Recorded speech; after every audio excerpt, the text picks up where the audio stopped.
and they moved down the row. "They didn't like us." Grace's voice felt tight and shaky. Katie put her arm around Grace. "Don't worry, I'm sure there are more families coming in soon." Grace fiddled with the edge of her pinafore and counted the boards on the floor around her. She thought about Mum and the times they used to go to the park near their flat over the dress shop. Grace liked feeding the ducks and chasing Garth and Katie across the grass. Mum would smile as she watched them from the bench in the shade of the big tree by the pond. Grace wished they could all go to the park again. "I'd like you to come with me, Grace." Grace sucked in a breath and looked up. Mr. Laney stood in front of her. Katie gripped Grace's hand. "Why? Where are you taking her?"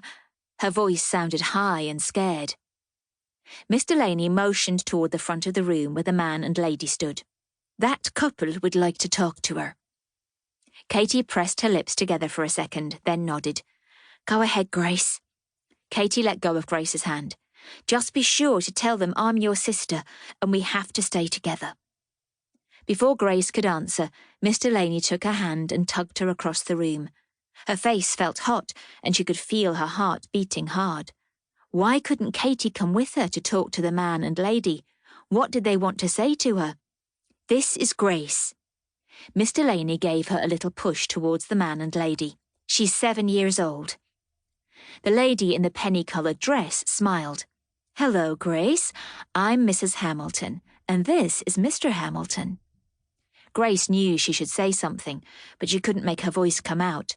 She bit her lip and looked at the floor. "Have you been to school yet?" The man's voice was strong and loud.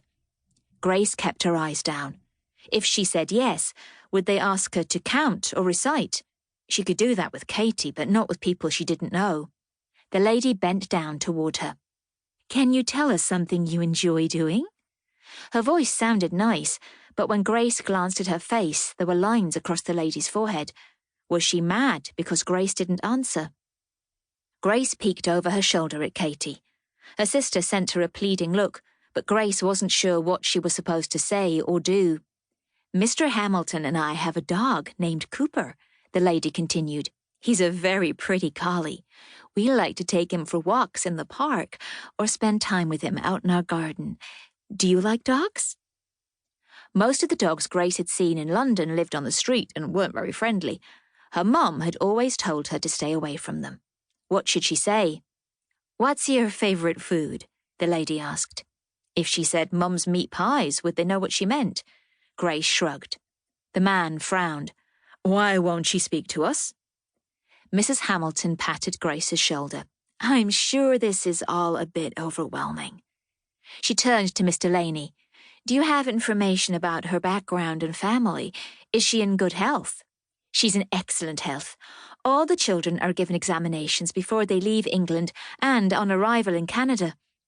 Mr. Laney opened a file and sorted through some papers. "She's an orphan from London with no relatives who can care for her. She was born on May the 16th. She closed the file and looked up at Mrs. Hamilton. "I can assure you she will have more to say once she feels comfortable. Isn't that right, Grace?" "Yes, Mum," Grace whispered. Mr. and Mrs. Hamilton looked at each other. Mr. Hamilton nodded and then turned to Mr. Laney. "Very well, we'll take her." Grace gasped. They were going to take her.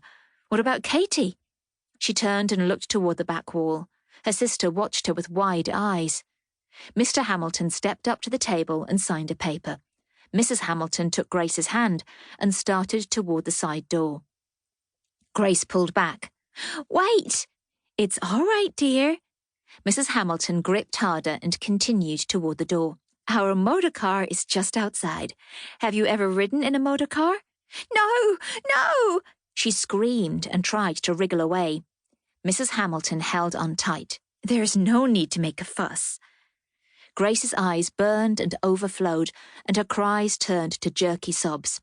"That's enough. Settle down, Grace." Mr. Hamilton scooped her up and hurried across the room. Grace tried to get away, but Mr. Hamilton's strong arms pressed her hard against his chest. She jerked her head up, searching for her sister as they passed out the door. Katie stood by the wall, a wide-eyed, fearful look on her face.